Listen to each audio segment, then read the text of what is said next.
Bismillahirrahmanirrahim. Assalamualaikum warahmatullahi wabarakatuh. Waalaikumsalam warahmatullahi wabarakatuh. Pemirsa, bersama saya Muhammad Lutfi Khairuddin. Saat ini saya bersama dengan sahabat baik saya, sahabat lama saya, senior saya, Mas Didik Suyuti. Assalamualaikum Mas Didik. Salam warahmatullahi. Sehat? Alhamdulillah. Lama ya tidak bertemu ya? Cukup lama. Cukup lama, sudah Belasan ganti tahun ya? beberapa presiden. Iya barangkali. Pemirsa, Mas Didik Suyuti ini merupakan anggota atau komisioner Komisi Penyiaran Indonesia Daerah Provinsi Daerah Khusus Ibu Kota atau DKI Jakarta. Jakarta masih ibu kota ya Mas ya? Sekarang daerah khusus Jakarta. Daerah Khusus Jakarta, DKJ ya.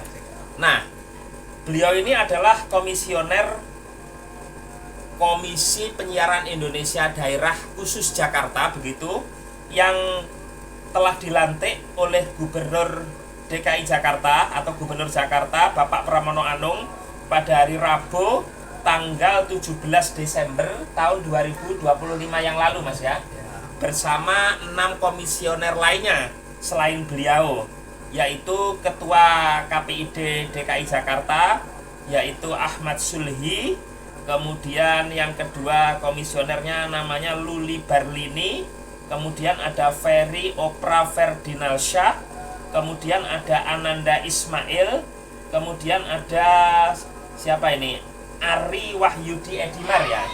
Kemudian beliau ini pemirsa, sahabat saya ini Mas Didik Suyuti, saya panggilnya Mas saja ya. Nah, karena senior saya. Kemudian Mas Sona Sofyan Permana ya. Nah, ada 7 komisioner begitu di daerah. Nah, Komisi Penyiaran Indonesia DKI Jakarta ini termasuk kepanjangan Komisi Penyiaran Indonesia atau KPU Pusat pemirsa. Nah, sebelum kita berbicara lebih jauh dengan beliau, perlu pemirsa ketahui bahwa Komisi Penyiaran Indonesia atau KPI ini dibentuk sebagai amanat atau amanah dari Undang-Undang Nomor 32 Tahun 2002 tentang penyiaran. Jadi Indonesia pasca reformasi begitu, era reformasi ya. Setelah pada zaman Orde Baru dulu, pada masa Presiden Soeharto, pemirsa juga tahu, dulu ada namanya Departemen Penerangan. Departemen Penerangan ya, atau Depen begitu ya, departemen atau sekarang istilahnya kementerian begitu, yang memiliki kontrol yang sangat kuat ya pemerintah kepada media-media di Indonesia saat itu, seperti televisi, kemudian juga radio, bahkan media cetak ya, seperti koran misalnya, tabloid, buletin, majalah dan seterusnya. Itu pemerintah memiliki kontrol yang sangat kuat, bahkan sensor begitu, bahkan sampai kepada sanksi misalnya pencabutan izin begitu. Nah, setelah reformasi kita tahu keran demokrasi dibuka lebar begitu. Kalau kita mengacu kepada beberapa pendapat itu, reformasi ada yang bilang itu gagal, sukses. Nah, salah satu kesuksesannya itu adalah kebebasan pers di sini. Artinya masyarakat bebas ya, termasuk dunia penyiaran, dunia media begitu, dunia jurnalistik bebas begitu. Nah, tetapi kebebasan itu tentu tidak sebebas-bebasnya. Makanya terbit Undang-Undang Nomor 32 Tahun 2002 tentang penyiaran ini, di mana di sini ada turunannya juga, yaitu Pedoman Perilaku Penyiaran Standar Program Siaran P3SPS begitu, sebagai kontrol begitu ya, atau kode etik begitu. Walaupun bebas tetap tidak boleh sebebas-bebasnya begitu ya, agar masyarakat dengan dibentuknya Komisi Penyiaran ini, yaitu menjamin masyarakat memperoleh siaran yang layak dan benar, kemudian juga mengawasi konten begitu ya, khususnya yang bersifat visual, yaitu TV, radio dan seterusnya tentunya ya. Kalau media cetak itu di Dewan Pers ya pengawasan ya Mas Didik ya. Nah, kemudian tugasnya ini banyak sekali ya, menjamin informasi yang layak, pengawasan isi siaran, kemudian menampung aduan, kemudian pengaturan infrastruktur, pengembangan human resources atau sumber daya manusia, dan seterusnya dan seterusnya. Nanti kita akan tanya langsung kepada beliau ini.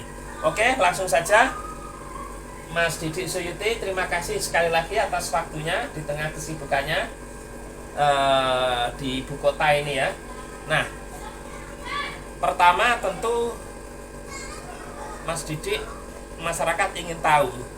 Tadi saya sudah jelaskan sekilas begitu tentang dunia penyiaran, khususnya Komisi Penyiaran Indonesia di daerah, di mana di pusat itu ada ya, di Jakarta begitu sebagai ibu kota negara. Kemudian di setiap provinsi ada Komisi Penyiaran Indonesia daerah di setiap provinsi begitu.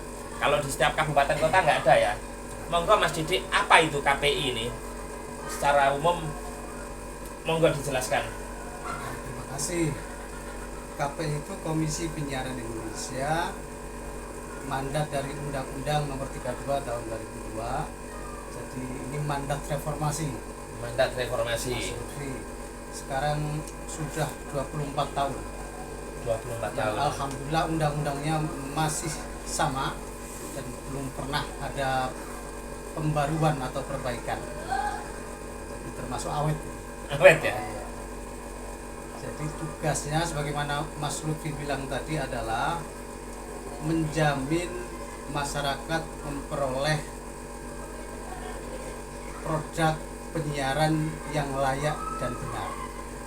Jadi variabelnya ada dua, layak dan benar. Layak saja belum tentu benar, benar saja kadang belum tentu layak. Begitu ya. Ada benar yang kurang beretika misalkan. Betul. Ada konten seksualitas, ya kan? Ada yang bernada asusila. Asusila, kekerasan. Contohkan misalkan ada musik enak sekali didengar, Ya. tapi liriknya atau visualnya, boleh dibilang video klipnya, itu ada lirik-lirik yang bernada asusila, ada yang bernada Pornografi. sara. Ya. Itu mungkin di sosmed bisa berkeliaran bebas ya, tetapi di televisi, di radio sama sekali dilarang. Itu mandat Undang-Undang Penyiaran. Dan siapa yang mantau? KPI. KPI, ada KPI pusat, ada KPI daerah di tingkat provinsi di seluruh Indonesia, termasuk di Jakarta. Kira-kira begitu. Oke. Jadi mengawasi Mas ya. Kemudian juga tadi dijelaskan bahwa siaran yang layak belum tentu benar begitu. Benar belum tentu layak begitu. Jadi layak dan benar begitu. Apalagi sekarang di era saat ini juga kadang kita sulit membedakan mana yang benar, mana yang enggak, mana yang hoax, mana yang tidak hoax. Ya kan? Ada di kaidah agama itu halalan thayyiban. Halal dan baik. Kalau makanan halal ya. saja belum tentu baik, baik Betul. saja belum tentu halal. Belum tentu halal. Nah, kemudian juga benar pun belum tentu layak. Itu katakanlah benar tapi kemudian mengandung konten-konten yang tidak layak dikonsumsi publik. Misalnya tadi dijelaskan asusila, barangkali juga ada kekerasan dan lain-lain begitu. Jadi masyarakat harus dilindungi, maka adanya KPI ini. Baik. Kemudian KPI sendiri ini kan dulu ketika zaman Orde Baru kita tahu media ini kan dikontrol dengan sangat ketat oleh pemerintah saat itu ya, karena memang saat itu memang situasinya barangkali juga mendukung ya. Jadi pemerintah ingin semuanya itu stabil begitu, termasuk dalam dunia pers. Nah, setelah reformasi mengalami euforia Mas Didik, sehingga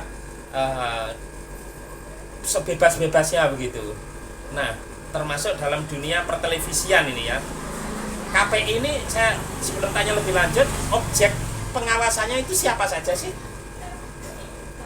Jadi mitra pengawasan kami lembaga penyiaran. Lembaga penyiaran. Lembaga penyiaran itu terdiri dari televisi dan radio. Televisi itu ada televisi swasta, ada televisi pemerintah, Ya. ada televisi komunitas.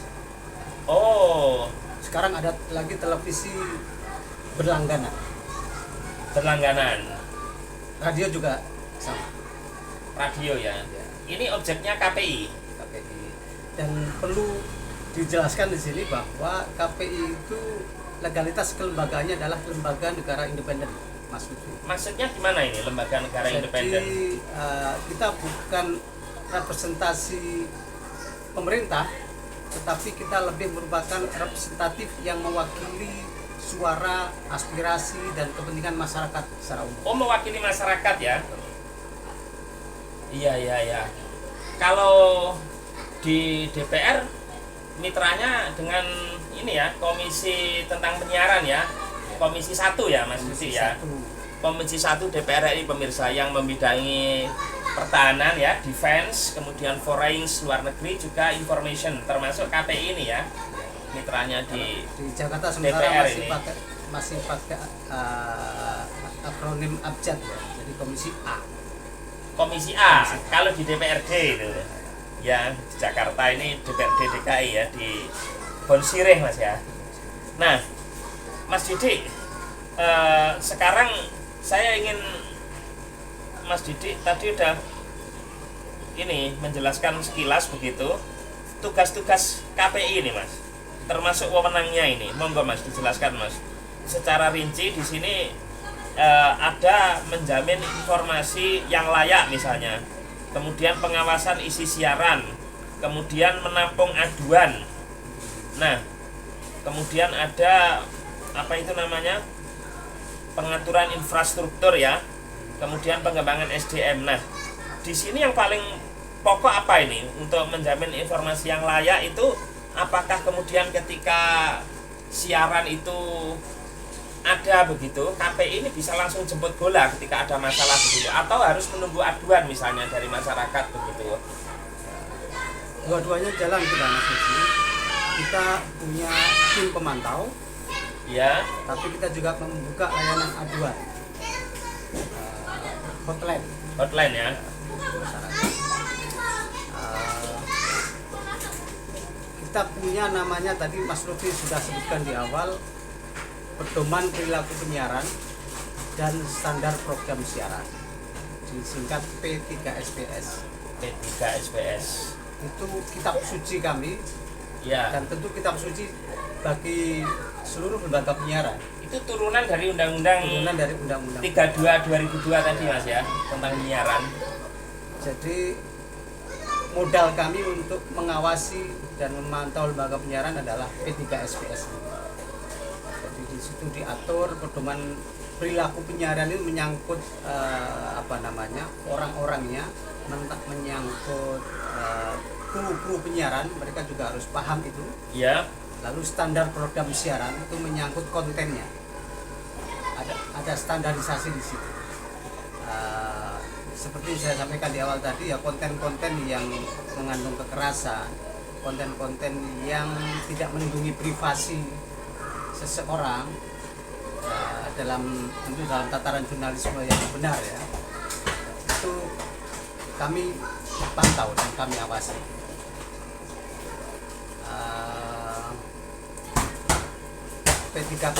P3SPS yang lain misalkan kita punya namanya haluan dasar penyiaran.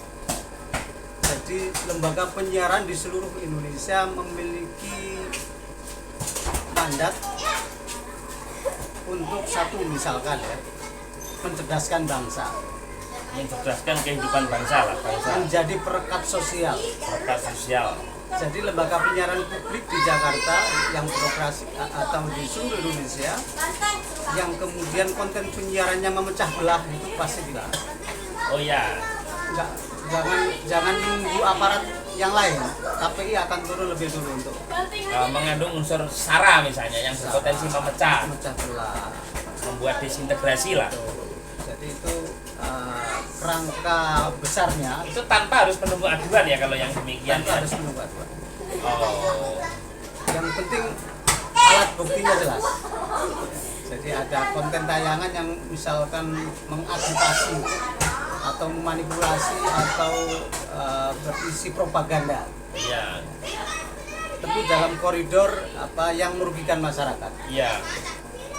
Mas, itu kalau penyiaran, lembaga penyiaran tadi disebutkan ya, lembaga penyiaran pemerintah barangkali juga ya, lembaga penyiaran publik ya, televisi, lembaga penyiaran swasta sama penyiaran komunitas.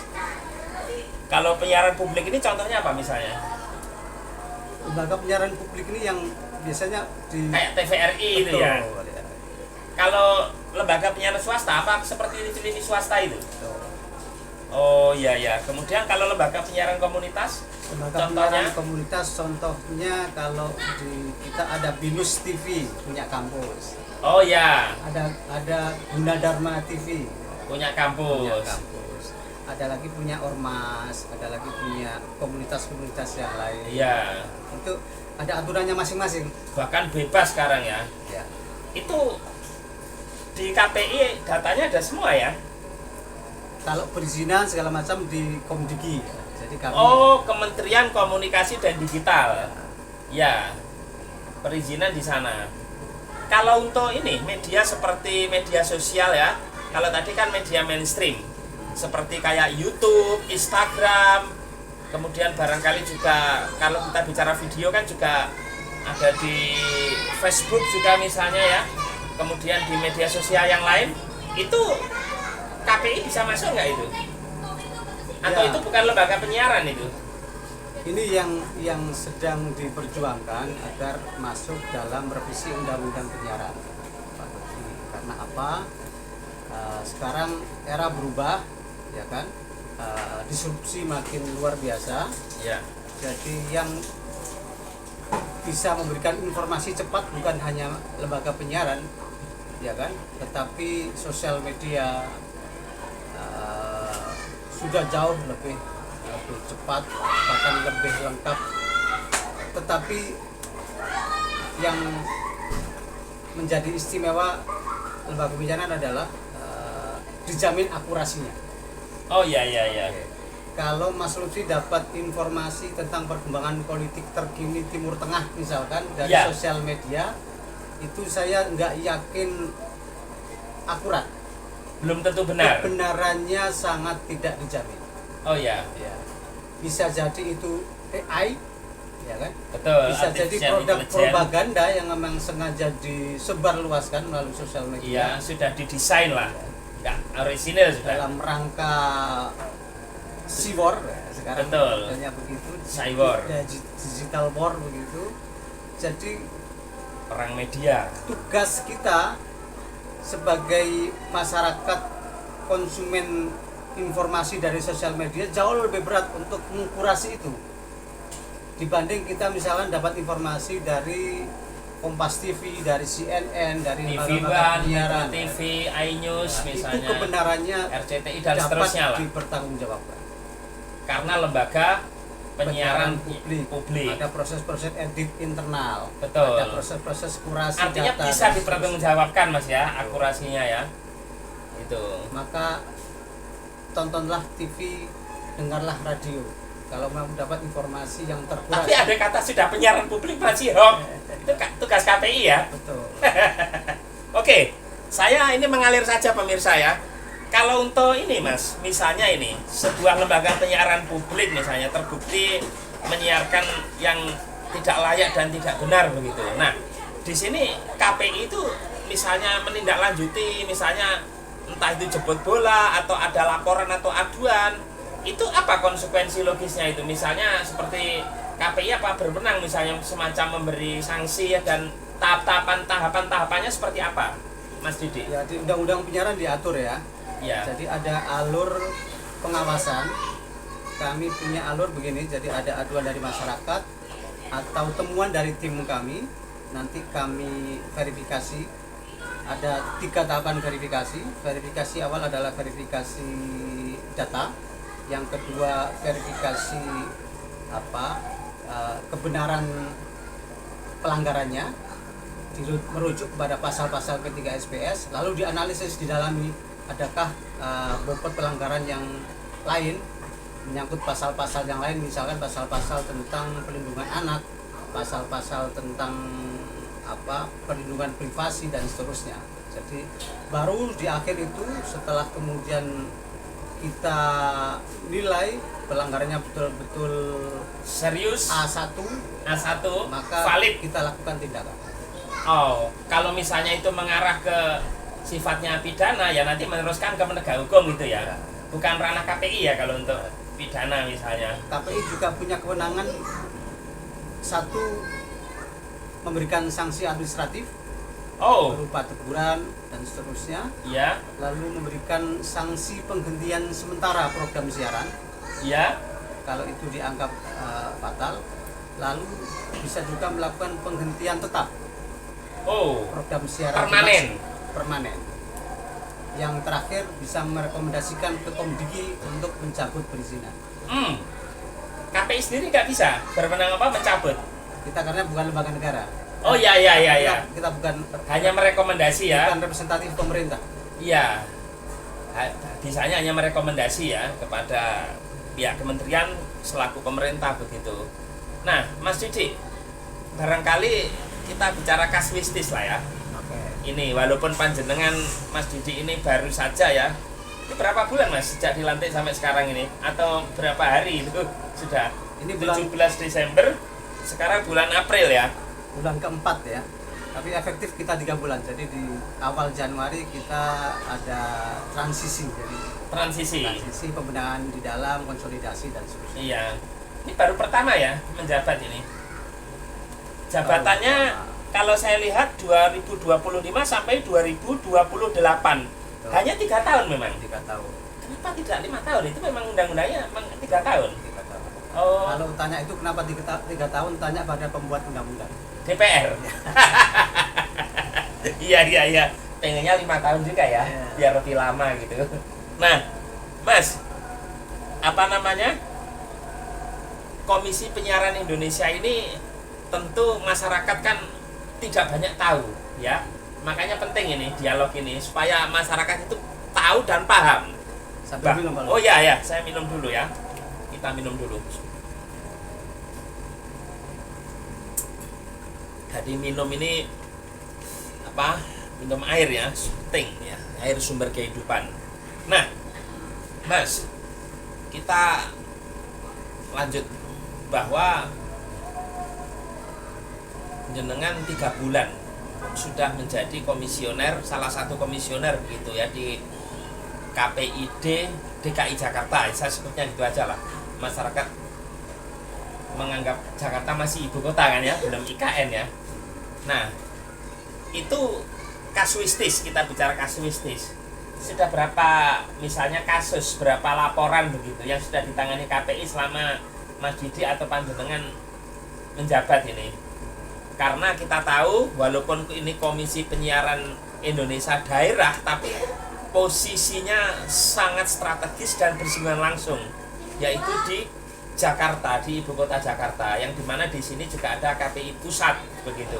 Tentu kalau bicara Jakarta ini sekutnya udah nasional, terjadi di Jakarta, semua rakyat Indonesia tahu di provinsi manapun begitu. Artinya ini walaupun daerah tapi terseksi ya. Kalau kita bicara Jakarta sebagai pusat politik, pusat ekonomi, ya, dan seterusnya begitu. Kasuistis Mas, kasus-kasus apa misalnya yang katakanlah seksi begitu, masyarakat memiliki atensi yang besar misalnya ini. Kalau boleh dibuka ini di sini. Kalau seksi apa tidak itu ya tergantung penilaian masing-masing orang ya. Iya iya iya. Tetapi begini, kami alhamdulillah pada Kamis kemarin, Kamis itu tanggal 20. Sekarang hari Sabtu ya. Sabtu ya, berarti tanggal 22 ya. Malam ini 2. Sekarang tanggal 25. Ya. Jumat kemarin 24, Kamisnya 23. 23 kemarin kami 23 April 2026 menyampaikan report ke DPRD DKI terkait ya laporan kinerja triwulan pertama. ya. Saya sebagai koordinator bidang pengawasan isi siaran menyampaikan Sebentar, koordinator pengawasan isi siaran. pengawasan isi siaran ya. Jadi total selama triwulan pertama itu ada 321 temuan dugaan pelanggaran. 321 banyak Jadi juga ya. Ya, laporan dari tim kami. Jadi data-data yang kami tagging, visual-visual konten penyiaran yang kami tagging, kemudian kami perdalam, kami analisis, kemudian masuk ke dalam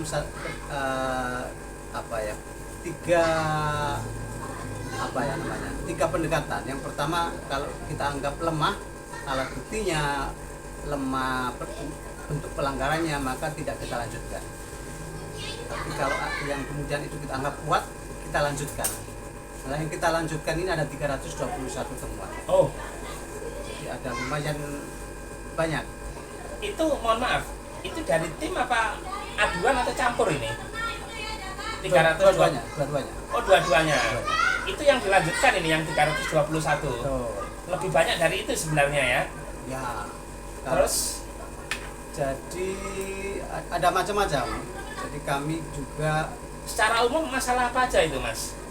321 yang paling itu. besar itu menyangkut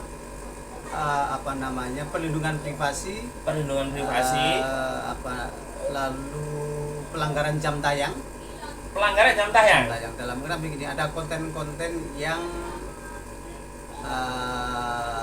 tidak layak ditonton oleh anak jam-jam Iya. di siang hari.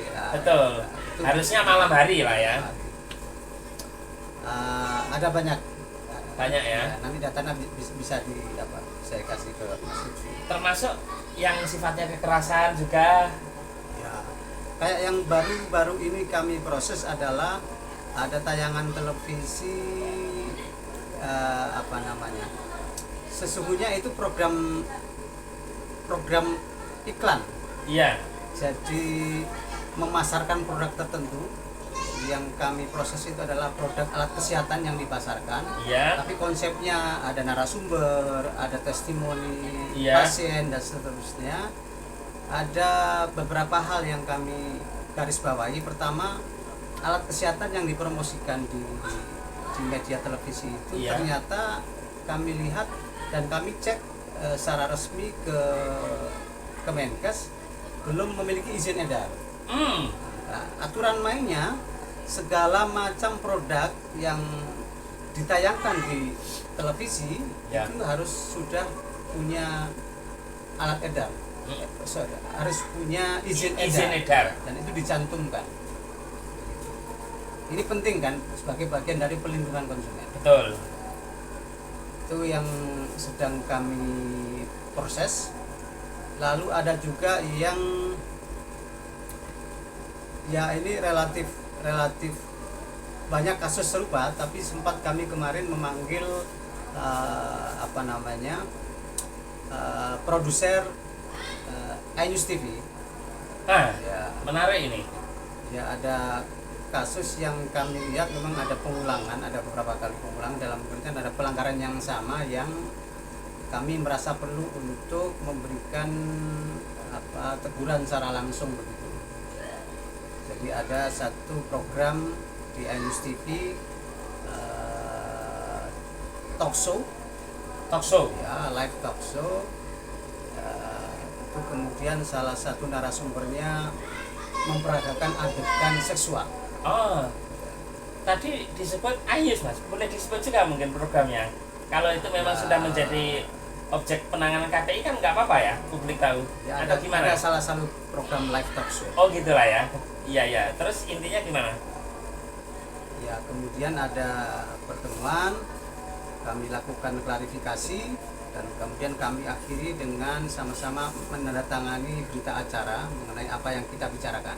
Oh ya. Dan isinya ada 4 hal, Mas Lutfi. Yang 2 itu adalah pengakuan dosa. Pengakuan dosa itu isinya satu, yang bersangkutan sebagai produser mengakui bahwa ada kesalahan, ada pelanggaran terhadap P3SPS. Lalu yang kedua adalah permohonan maaf secara langsung. Kalau permohonan maaf ke kami berarti kami sebagai representasi masyarakat itu juga bisa kita anggap permohonan maaf pada masyarakat.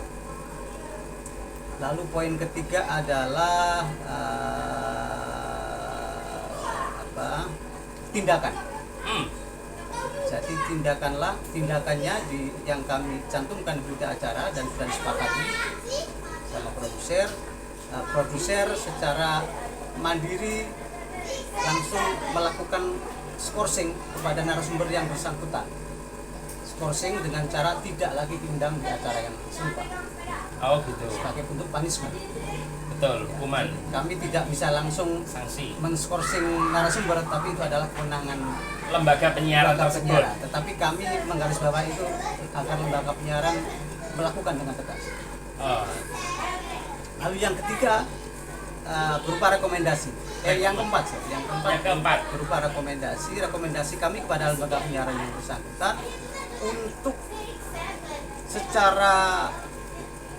secara rutin setiap kali sebelum melakukan take program live talk show itu terlebih dahulu memberikan briefing kepada narasumber tentang pedoman perilaku penyiaran.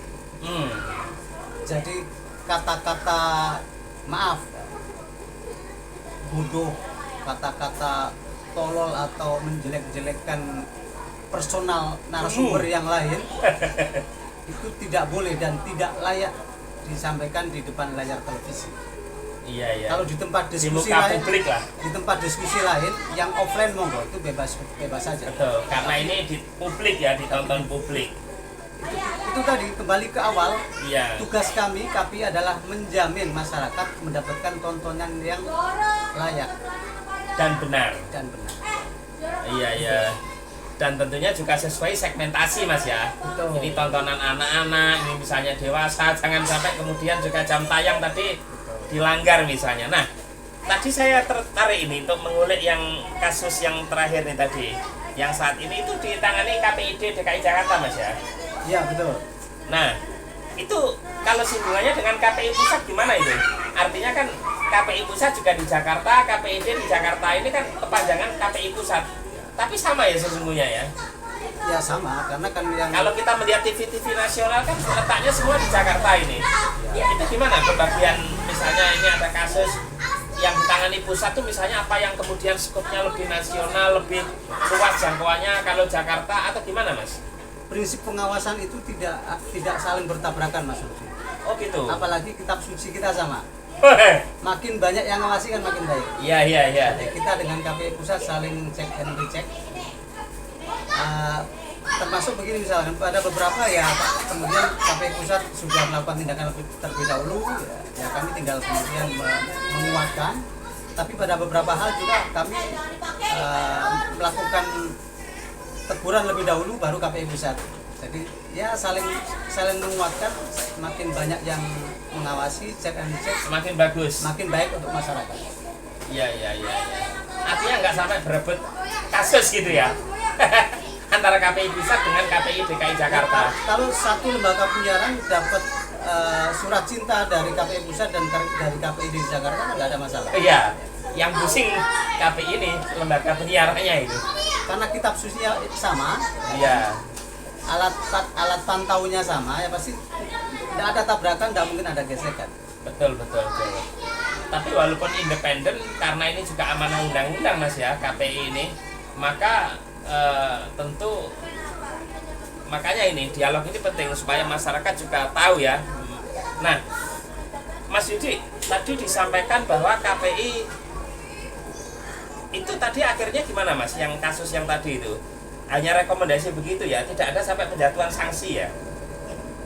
Karena kita baru jalan, Iya. kita temuan pertama ini, jadi kami merasa berita acara itu menjadi sesuatu yang instrumen yang cukup untuk kami mengambil tindakan.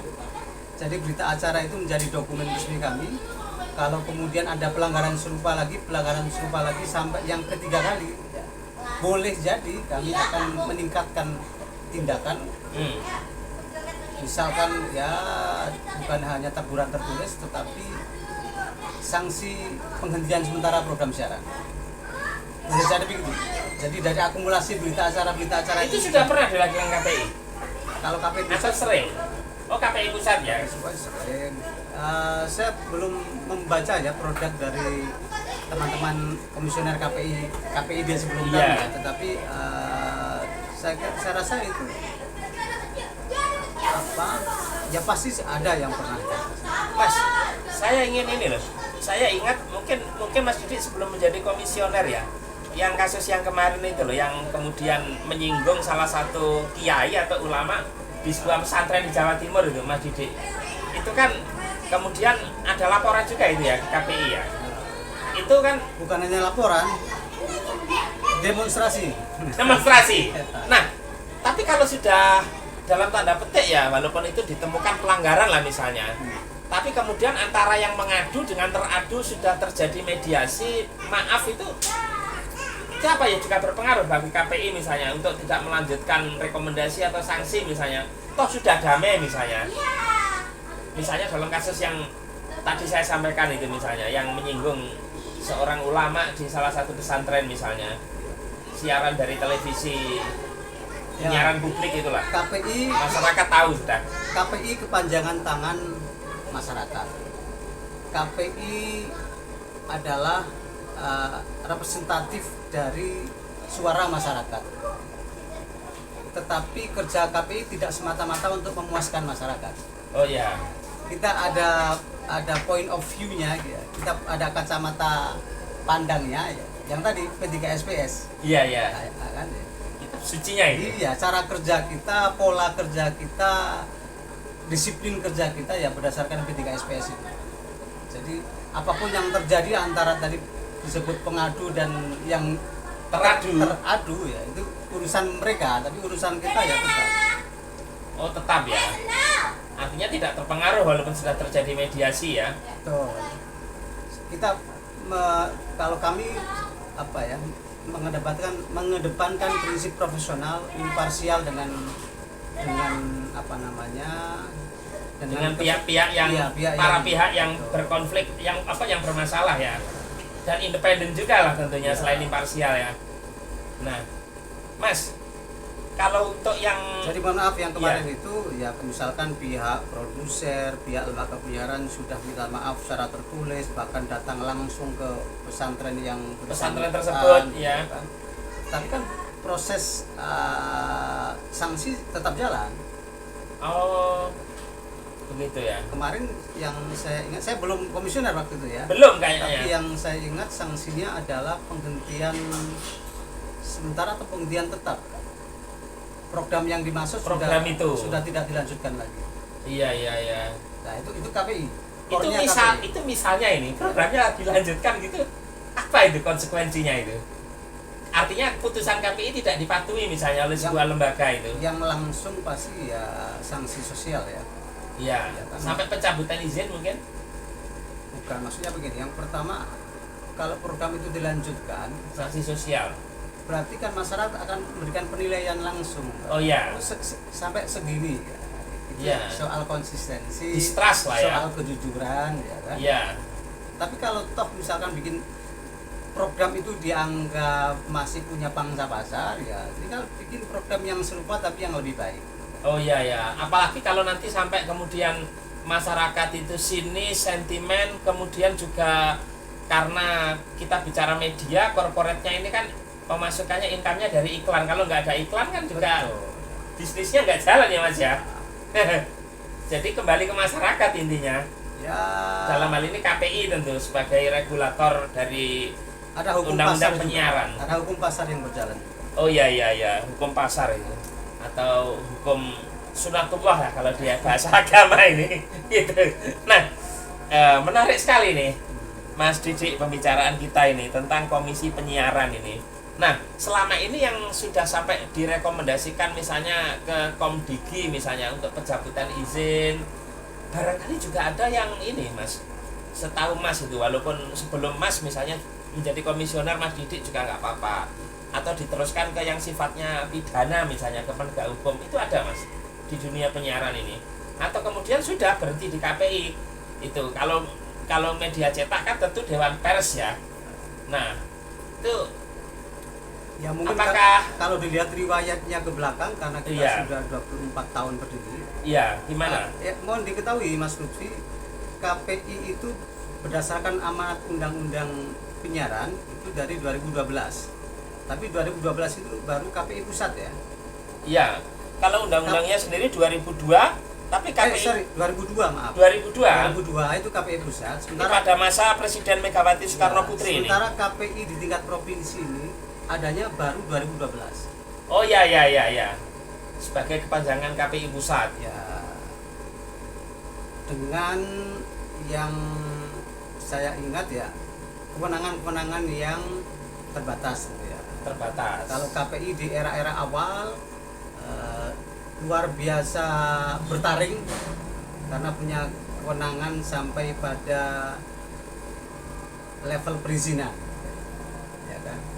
Tapi pada perkembangan berikutnya kewenangannya diturunkan, hanya terkait perizinan itu pada level memberikan rekomendasi, baik perizinan baru atau perizinan perpanjangan. Oh, yang penjatuhan sanksi sudah enggak? Untuk yang sekarang rekomendasi perizinan baru dan perpanjangan sudah tidak lagi dipunyai oleh. Itu apa undang-undang ini kaitan dengan pengurangan kewenangan KPI ini apa melalui itu, Mas? Judicial review itu ke Mahkamah Konstitusi itu, JR begitu ke MK. Nah, tentu yang tahu proses politiknya ya pembuat undang-undang. Iya. Boleh ditelusuri ke sana. Oh iya, silakan pemirsa untuk searching ya Ya. tentang KPI ini, karena banyak yang bilang ini, mohon maaf ini sebelumnya ini Saya Pak. kira begini, Iya, kalau Mas. proses mengenai kewenangan dan seterusnya itu kan up and down ya, dalam pengertian ada proses-proses yang melatar belakangi ya. Ya, kalau bisa disejajarkan barangkali sebagai lembaga negara independen, KPI ini sama posisinya kayak misalkan Komnas HAM, KPAI. Ya, Komnas HAM, Komisi Nasional Hak Asasi Manusia, KPAI, Komisi Perlindungan Anak Indonesia. bahkan misalkan KPK itu kan kewenangannya juga naik turun kan. Komisi Pemberantasan Korupsi ya ad hoc gitu. Dan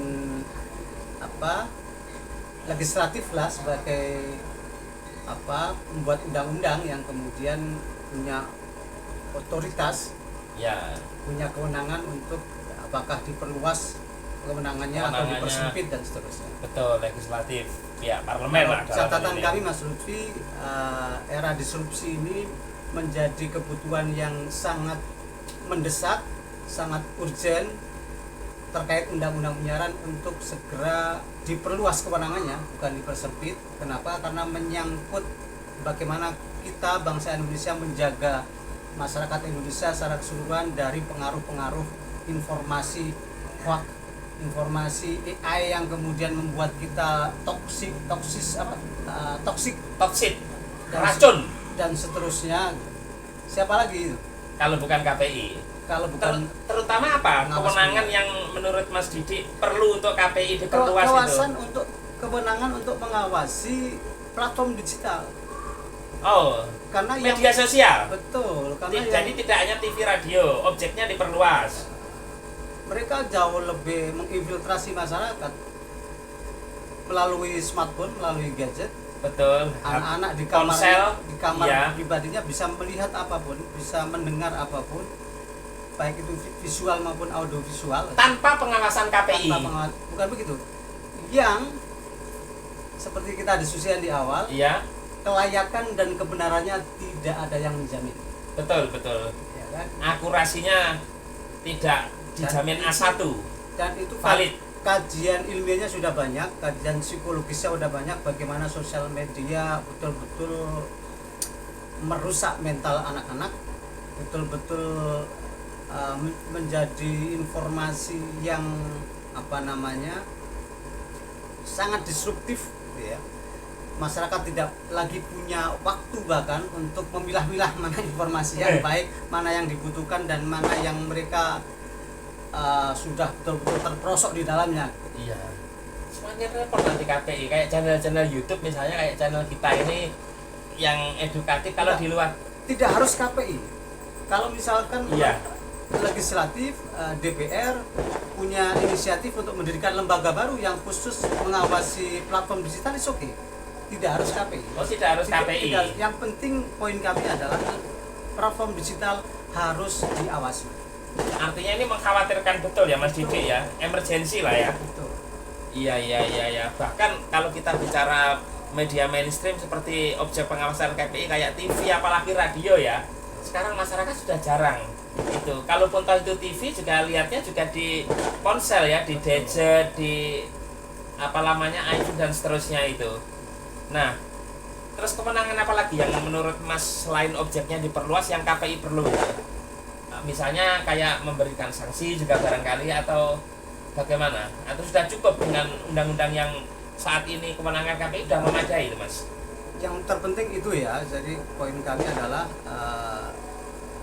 DPR Komisi 1 dalam hal ini perlu secara serius mendiskusikan pentingnya kita punya undang-undang pengawasan terhadap platform digital Untuk melindungi ya.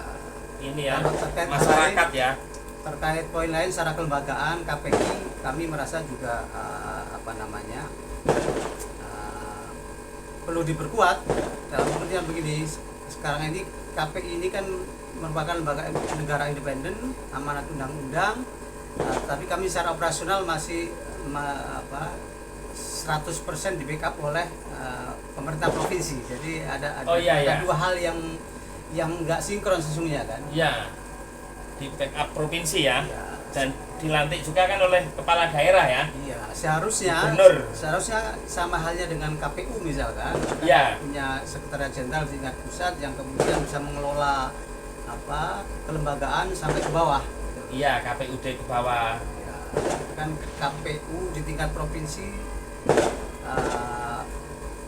punya garis koordinatif secara langsung dengan KPU Kabupaten kota sampai dengan PPK, kecamatan dan seterusnya. Itu. Mas, KPI ini kalau misalnya ada masyarakat yang mengatakan dalam hal penyiaran itu macan ompong gitu, Mas. Karena tidak bisa memberi sanksi begitu misalnya. Pendapat Mas gimana? Ada masyarakat yang berkata demikian ini. Pendapat Mas?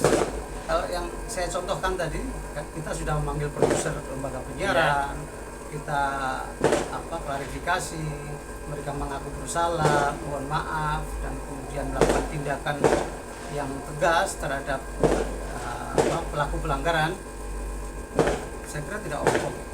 Tidak ampong ya, ada giginya ya KPI ini. Tidak bertaring iya, tapi kalau mau menggigit daging mentah masih bisa.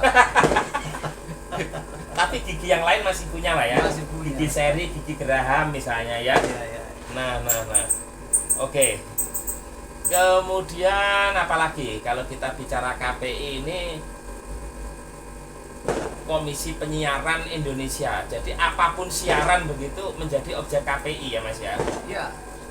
Itu. Termasuk iklan tadi saya jelaskan. Oh, iklan juga ya? Misalkan begini, banyak iklan tentang obat, iklan tentang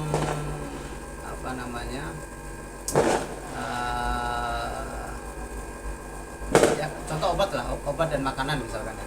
Iya. Yang overclaim. Overclaim itu maksudnya begini. Jadi ada beberapa kasus yang kami temukan, serbuk minuman bisa dari serat buah-buahan dan lain-lain. Itu kan minuman kesehatan ya, tetapi tidak bisa diklasifikasi sebagai obat, tetapi diiklankan sebagai seolah-olah obat yang bisa menyembuhkan segala macam penyakit, bisa menjadi alat perangsang misalkan atau daya tahan tubuh dan seterusnya. Itu ada konteks suplemen.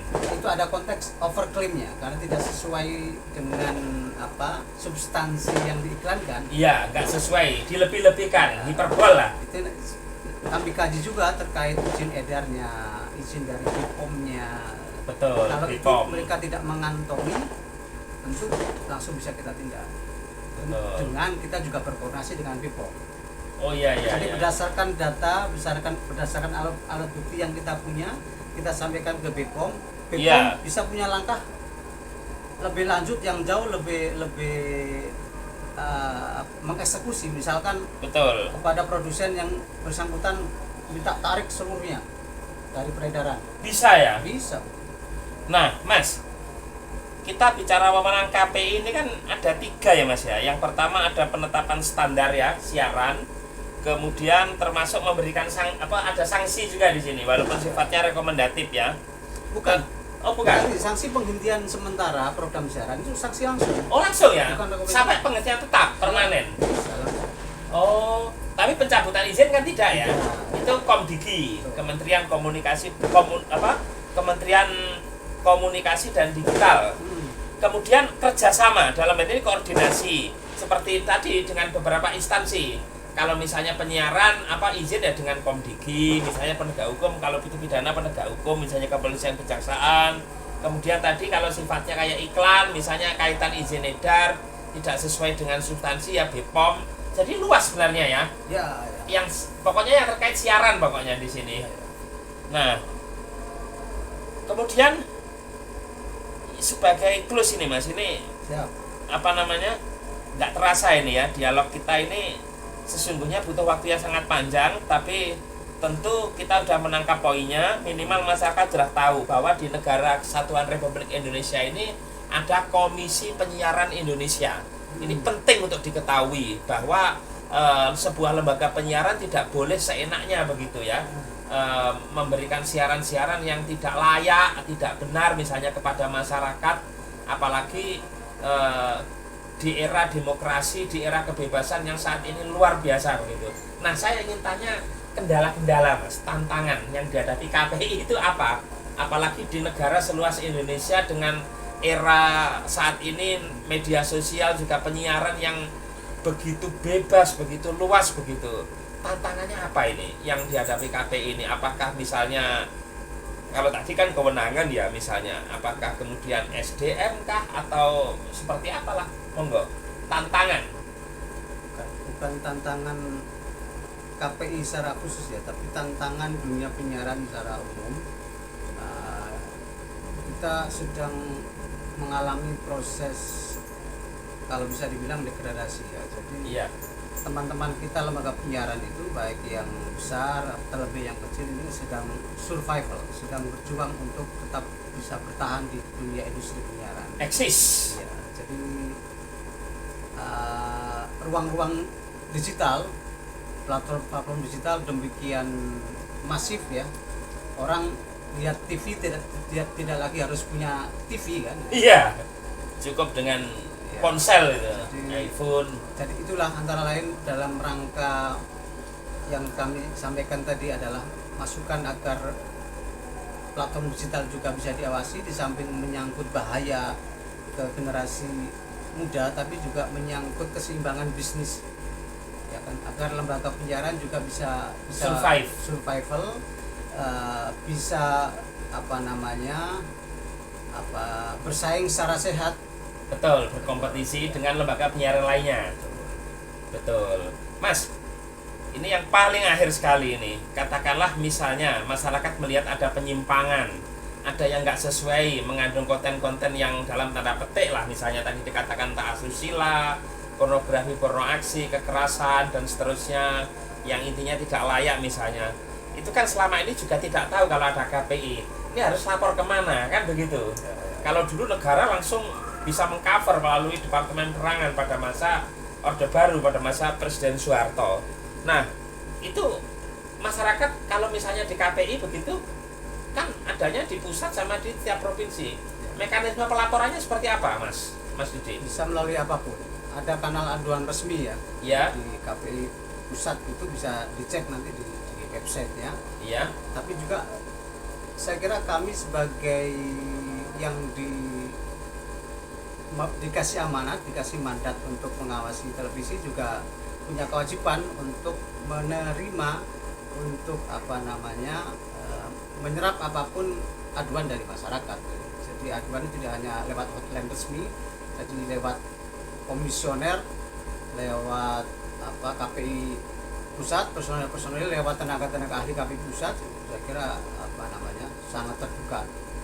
Jadi kita punya website, kita punya sosial media yang alhamdulillah termasuk interaktif. Jadi sosial media kita ada TikTok, ada Instagram, ada Facebook dan seterusnya. Ada banyak masyarakat juga yang mengadu melalui situ. Artinya masyarakat tidak perlu bingung, banyak sekali saluran atau media untuk melaporkan Ya, tentang penyiaran lah ya tentu pada KPI. aduan-aduan yang kami tindak lanjuti tentu Iya, yang di lengkap follow up ya. Itu Misalkan, yang bagaimana itu? ya yang betul kejadiannya, Buktinya. alat buktinya bisa kami telusuri langsung ke lembaga penyiaran, minimal ada time code-nya. Jadi dalam program acara apa, waktunya kapan lah. Iya, siapa saja misalnya. Ya, jadi bisa misalkan aduannya tentang kata-kata jorok, kotor, kasar. lah itu bisa dideskripsikan. Iya. Luar biasa ini, Mas Haji Didik Suyuti. Sekali lagi terima kasih atas waktunya. Sama-sama. Luar biasa sahabat saya ini pemirsa. Jadi menjadi orang yang penting ini ya di DKI Jakarta ini, yang sudah tentu masyarakat khususnya kita ini berharap betul Mas ya, dengan adanya KPI mendapatkan siaran-siaran yang berkualitas, yang layak dan benar, tentu dengan mempertimbangkan mereka tadi survivalnya lembaga penyiaran itu, karena persaingan gimana juga biar tetap hidup, tidak rugi begitu ya, sehingga penyiaran tetap maju begitu. Terima kasih sekali lagi Mas Didik. Sama. Sehat selalu. Ya, terakhir barangkali Mas Lutfi, Monggo ada pesan barangkali. Ya. Silakan. kepada masyarakat, TV itu harus tetap ada di rumah. Harus ada ruang TV sekurang-kurangnya. Karena ruang TV adalah ruang keluarga, ruang pendidikan keluarga, ruang kita saling berinteraksi. TV adalah jati diri keluarga. Kalau keluarga nggak ada TV, ya masing-masing individu. Nah, yang kedua, kepada lembaga penyiaran, bikinlah konten-konten produk-produk penyiaran yang sehat dan beretika. Iya. Dan tentu sekali lagi, saya lupa, objek KPI ini penyiaran tentu yang ada di Indonesia Mas ya. Ya. Kalau siaran yang misalnya diakses dari negara lain, karena ini Komisi Penyiaran Indonesia, nggak bisa ya KPI ya. Kalau yang mengakses itu lembaga penyiaran nasional tetap. Oh, walaupun itu siaran dari luar negeri. Ya, CNN misalnya ngambil konten berita dari Al Jazeera, dari mana ya tetap. Oh gitu ya. Yang kena ya lembaga penyiaran nasional yang kemudian merilai itu. Oh iya, yang menyiarkan di kita ini. Terima kasih sekali lagi Mas Didik, sehat selalu. Ya. Demikian pemirsa dialog saya dengan Mas Haji Didik Suyuti, Komisioner Komisi Penyiaran Indonesia Daerah Khusus Ibu Kota Jakarta.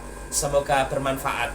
Demikian, wallahu muwaffiq ila aqwamit thoriq. Wassalamualaikum warahmatullahi wabarakatuh. Waalaikumsalam warahmatullahi wabarakatuh. Sebelumnya, Aura kasih